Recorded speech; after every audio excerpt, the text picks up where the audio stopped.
شروع اللہ کا نام لے کر جو بڑا مہربان نہایت رحم والا ہے۔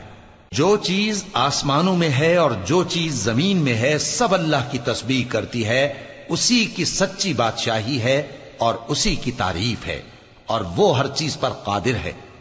وہی تو ہے جس نے تم کو پیدا کیا، پھر کوئی تم میں کافر ہے اور کوئی مومن، اور جو کچھ تم کرتے ہو اللہ اس کو دیکھتا ہے۔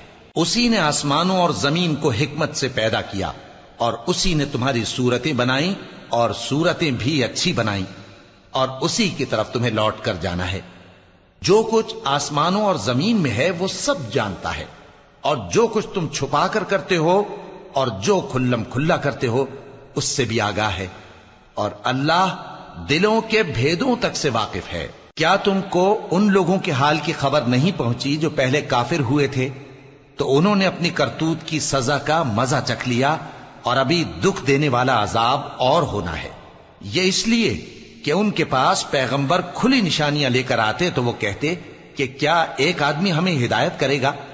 تو انہوں نے ان کو نہ مانا اور منہ پھیر لیا، اور اللہ بھی بے نیاز ہو گیا، اور اللہ بے نیاز ہے، لائق حمد و ثنا ہے۔ جو لوگ کافر ہیں ان کا اعتقاد ہے کہ وہ دوبارہ ہرگز نہیں اٹھائے جائیں گے۔ کہہ دو کیوں نہیں؟ میرے پروردگار کی قسم تم ضرور اٹھائے جاؤ گے، پھر جو کام تم کرتے رہے ہو وہ تمہیں بتائے جائیں گے، اور یہ بات اللہ کو آسان ہے۔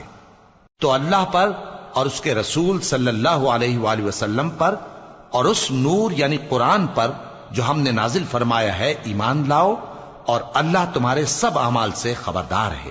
جس دن وہ تم کو اکٹھا کرے گا یعنی حشر کے دن، وہ نقصان اٹھانے کا دن ہے، اور جو شخص اللہ پر ایمان لائے اور نیک عمل کرے وہ اس سے اس کی برائیاں دور کر دے گا، اور جنت کے باغوں میں جن کے نیچے نہریں بہ رہی ہیں داخل کرے گا۔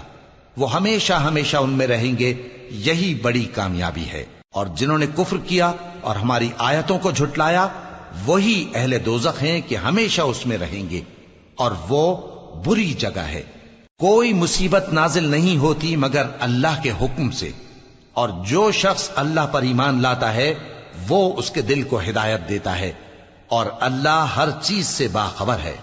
اور اللہ کی اطاعت کرو اور اس کے رسول کی اطاعت کرو، پس اگر تم منہ پھیر لوگے تو ہمارے پیغمبر کے ذمے تو صرف پیغام کا کھول کھول کر پہنچا دینا ہے۔